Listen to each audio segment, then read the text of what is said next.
আউযুবিল্লাহি মিনাশ শাইতানির রাজিম, বিসমিল্লাহির রহমানির রহিম।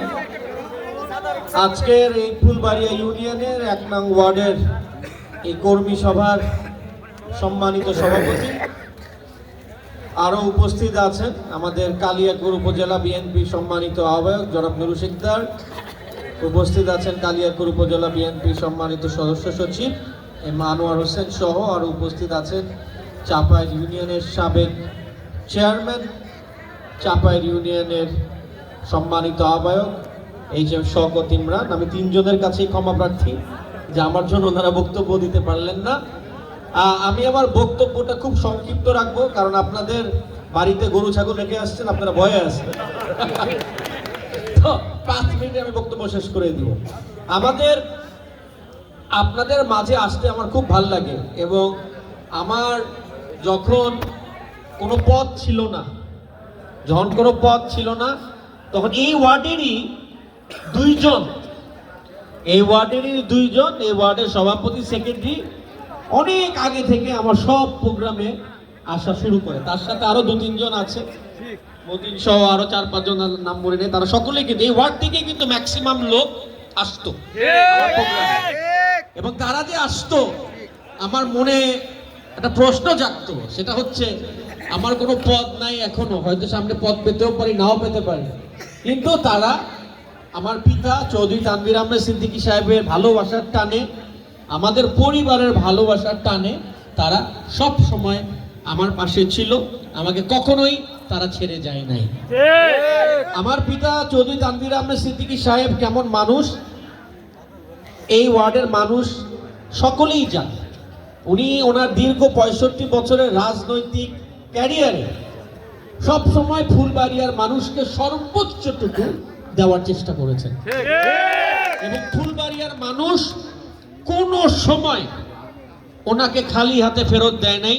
সেই মাছ মার্কা নির্বাচন থেকে শুরু করে 2018 সালের নির্বাচন পর্যন্ত দল মত নির্বিশেষে তারা খালি একটা জিনিসই বুঝেছে, একটা জিনিসই চিনেছে, তা হচ্ছে চৌধুরী তানভীর আহমেদ সিদ্দিকী।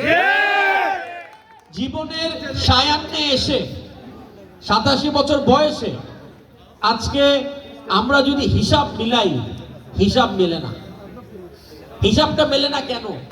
হিসাবটা মেলো না কারণ উনি একবার এমপি হয়েছে, একবার মন্ত্রী হয়েছে, কিন্তু ওনার তো বারে বারে এমপি, বারে বারে মন্ত্রী হওয়ার কথা ছিল, এবং উনি বাংলাদেশের হয়তো একমাত্র মানুষ যিনি মন্ত্রী না হয়েও মন্ত্রী পাওয়ার খাটাইছে। সব কাজকর্ম উনি করাইছে। ফুলবাড়িয়ার স্কুল, কলেজ, মাদ্রাসা, রোড, ঘাট তার 95% উনি করছে, এবং একটা জিনিসও উনি কিন্তু ওনার নিজের নামে করেনি। কেন করবে? কারণ উনি ফুলবাড়িয়ার মানুষকে ভালোবাসে। আমি কি? আমি হচ্ছি ওনার ছেলে, আমি আমার গায়ে ওনার রক্ত। উনি যেভাবে চিন্তা করে আমি সেভাবে চিন্তা করি। আমার মাঝে মাঝে ভয় হয়, মাঝে মাঝে চিন্তা করি যে আপনারা খুব অল্প সময়ের ভিতরেই আমার বাবাকে যেভাবে ভালোবাসছেন আমারও ভালোবাসছেন, এবং আমার প্রতি আপনাদের অনেক বিশ্বাস। এই বিশ্বাসেরও কিন্তু একটা ভার আছে, বিশ্বাসের ভারটা কিন্তু অনেক বেশি। কেন? কারণ আপনাদের আমার উপর বা আমার কাছে অনেক আশা, এবং সেই আশাটা যে আপনারা করতেছেন, সেই আশাটা আপনাদের দোয়ায়, আল্লাহর রহমতে এখন পর্যন্ত আমি ধরে রাখার চেষ্টা করেছি। কেন করেছি? আমি কি কোনো পথে গেছি বা কোনো কিছু আছে? না। কারণ আমার বাবা যেভাবে, আমার পরিবার যেভাবে আপনাদের সেবা করে আসছে, আমিও ঠিক আপনাদের সেই সেবা ইনশাল্লাহ আমার যতদিন নিঃশ্বাস আছে ইনশাল্লাহ করে যাব।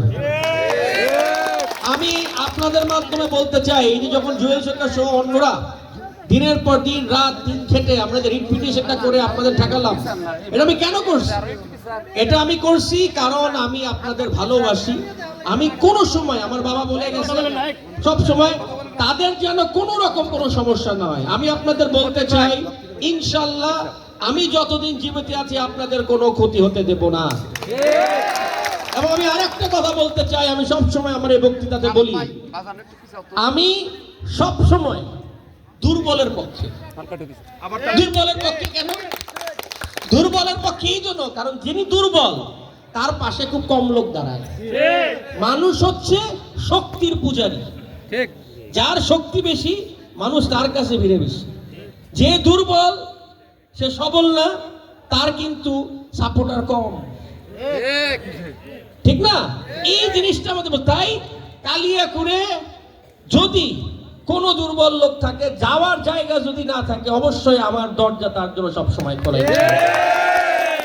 এবং আমি আরো বলতে চাই, আমার বাবা চৌধুরী তানভীর আহমেদ সিদ্দিকীকে আপনারা যে সুযোগ করে দিয়েছেন, যেই ভালোবাসা দিয়েছেন, যেই সম্মান দিয়েছেন, আমি তার যোগ্য কিনা আমি জানি না, তবে আমি জান প্রাণ দিয়ে চেষ্টা করব আপনাদের একজন ছেলে হয়ে, আপনাদের একজন ভাই হয়ে আমি চেষ্টা করব আপনাদের সকল স্বার্থ রক্ষা করার জন্য। এবং সেই স্বার্থ আমি তখনই রক্ষা করতে পারবো যখন আপনারা আমার জন্য দোয়া করবেন, আমার জন্য ভালোবাসা দেবেন, আমাকে 100% অন্ধভাবে আপনারা বিশ্বাস করবেন। একটা কথা মনে রাখতে হবে, এবং একটা কথা সকলেই জানে, যে আমার কি, আমি আপনাদের কাছে বা আমার যারা রাজনীতি করে বলি, রাজনীতি ছাড়া আমার আর কোনো কিছু চাওয়া পাওয়া নাই। আমি চাই আপনি রাজনীতি করেন, এলাকার উন্নয়নের কথা বলেন, এলাকার মানুষের কথা বলেন। কেন? কারণ আমরা চাই এলাকার উন্নয়নের হোক, আপনাদের ছেলে মেয়ের উন্নয়ন হোক, আপনাদের ছেলেমেয়েরা বড় চাকরি পাক, আপনাদের ছেলেরা বড় ডাক্তার হোক, আপনাদের ছেলেরা ইঞ্জিনিয়ার হোক, আপনাদের ছেলেরা লয়ার হোক, আপনাদের ছেলেরা ক্যাপ্টেন হোক, আপনাদের ছেলেরা বিশ্ববিদ্যালয়ের মালিক হোক, ইন্ডাস্ট্রিয়ালিস্ট হোক। এটা আমরা চাই, আমি চাই, সেটা আমার স্বপ্ন। সেটা তখনই আমি করতে পারবো যখন সেই সুযোগটা আপনারা আমাকে করে দিবেন। এবং আমি আশা করব যে আপনারা আমাকে আপনাদের ছেলে হিসাবে, আপনাদের ভাই হিসাবে মনে করে কাজটা করবে।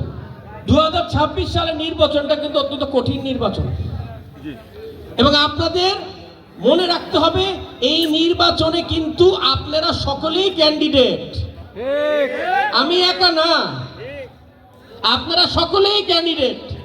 আপনারা সকলেই একটা তানভীর সিদ্দিকী, আপনারা সকলেই একটা ইশরাক সিদ্দিকী সেজে মানুষের কাছে ভোট চাইতে হবে। আজকের অনুষ্ঠানটা দেখেন, আজকের অনুষ্ঠানে আমি কি, আমি কিন্তু প্রধান বক্তা, প্রধান অতিথি না। প্রধান অতিথি হচ্ছেন আপনারা 1 নম্বর ওয়ার্ডের জন্য। আপনারা প্রধান অতিথি, আপনারাই ঠিক করবেন এলাকার কি হবে, আপনারাই ঠিক করবেন কালিয়াকুরের কি হবে। কালিয়াকুর নিয়ে অনেক অনেক অনেক অনেক ষড়যন্ত্র। অনেকে চায় না কালিয়াকুর থেকে ধান জিতুক। 48 বছর ধরে আমরা কালিয়াকুরের কোনো এমপি পাই না। একবার যাই শ্রীপুর, একবার যাই গাজীপুর মহানগর, একবার যাই ওই জায়গায়, একবার যাই সেই জায়গায়। কেন ভাই, আমরা কি দোষ করছি? কালিয়াকুর থেকে কি কেউ হইব না? আমরা কি কালিয়াকুরের ছেলে না? আজকে আমাদের যদি মৃত্যু হয়, আমার যদি মৃত্যু হয়, আমার কবরটা তো হইব কালিয়াকুরে বলিয়া দিতে। আপনার মৃত্যু তো হইব এখানে, আপনার তো অন্য জায়গায় হইব না। তানভীর সিদ্দিকী সাহেবের মুখের কথাটা চিন্তা করেন একবার। একটা লোক এত জীবন এত কিছু করলো, কিছু পাইলো না। একটাবার ওনার জন্য আমরা কিছু করার চেষ্টা করি, ওনার যে কাজগুলো আছে সে কাজগুলো করার চেষ্টা করি। এবং আমি আপনাদের কথা দিচ্ছি, ইনশাল্লাহ আপনাদের চেষ্টায় যদি আমরা সফল হতে পারি, ইনশাল্লাহ, আমি আগের বক্তব্যগুলোতে বলেছি, যা যা উন্নয়ন করা কাজ আমি করে দেবো ইনশাল্লাহ। এবং আমার একটা স্বপ্ন আছে, আমার একটা ইচ্ছা আছে, ইনশাল্লাহ আল্লাহ যদি চায়, আপনারা যদি দোয়া করেন, অবশ্যই আমি চেষ্টা করব আমি কালিয়াকুরে কোনো মাটির রাস্তা রাখবো না, কোনো মাটির রাস্তা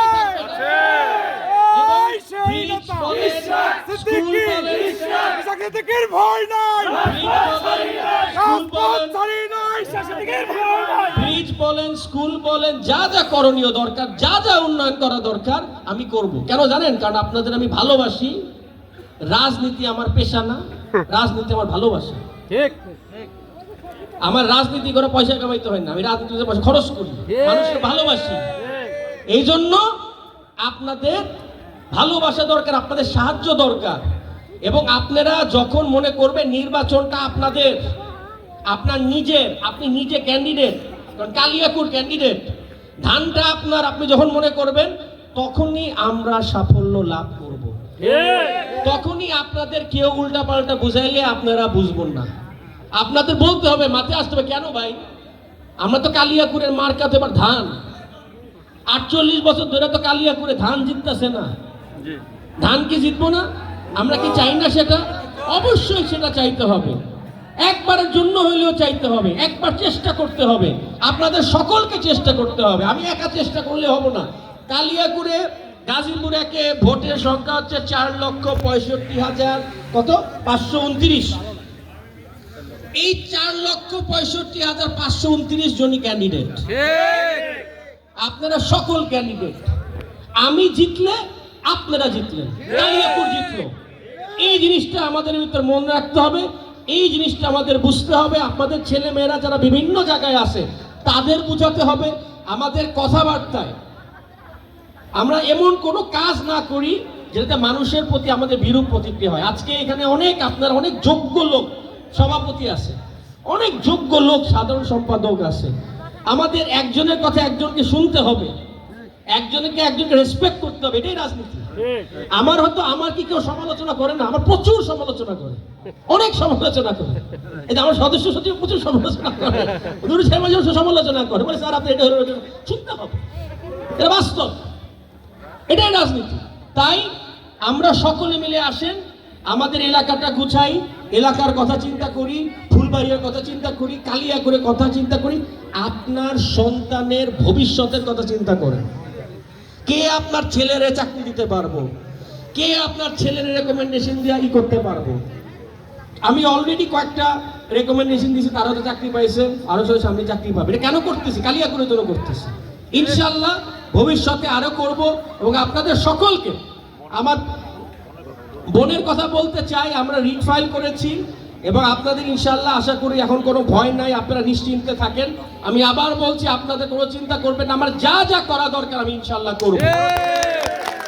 এবং আমাদের যারা আজকে এখানে আসছেন, যারা এই সুন্দর, যারা এখানে সাধারণ সম্পাদক আছেন, সভাপতি আছেন, যারা যোগ্য, আমার উপর বিশ্বাস রাখেন। কোনো কারণে আমাদের মূল উদ্দেশ্য একটা, নির্বাচনটা জিতে, এটা আমাদের টার্গেট হওয়া উচিত, এটা আমাদের মূল্যায়ন হবে। এবং আমি আমার নিঃশ্বাস থাকা পর্যন্ত সকলকে মূল্যায়ন করবো, আমার উপর আস্থা রাখেন। আমার উপজেলা কমিটি কিভাবে করছে আপনারা দেখছেন, ইউনিয়ন কমিটিগুলো কিভাবে করতেছে দেখেন, পৌর কমিটি কিভাবে করতেছেন আপনারা ইঙ্গিত পাচ্ছেন, ইঙ্গিত তো পাচ্ছেন। আমরা চেষ্টা করতেছি, আস্থা রাখেন, ধৈর্য রাখেন, সবাই আপনারা যোগ্য, কিন্তু পথ তো একটা, ঠিক না? মূল উদ্দেশ্য হচ্ছে আমাদের ধানকে পাস করাইতে হবে, কোন রকমের ষড়যন্ত্রে পা দিব না, কারণ এটা আমাদের ভবিষ্যতের প্রশ্ন, আপনার ছেলেমেয়ের ভবিষ্যতের প্রশ্ন। এবং সকলকে আমি আমার পিতা শহীদ তানভীর আহমেদ সিদ্দিকী সাহেবের পক্ষ থেকে সালাম জানিয়ে, আমার নেতা জনাব তারেক রহমান সাহেবের পক্ষ থেকে সালাম জানিয়ে, বাংলাদেশের তিনবার প্রধানমন্ত্রী এবং খালেদা জিয়ার পক্ষ থেকে সালাম জানিয়ে আমার বক্তব্য শেষ করছি। ভালো থাকেন, সুস্থ থাকেন, খোদা হাফেজ, বাংলাদেশ জিন্দাবাদ। আসসালামু আলাইকুম।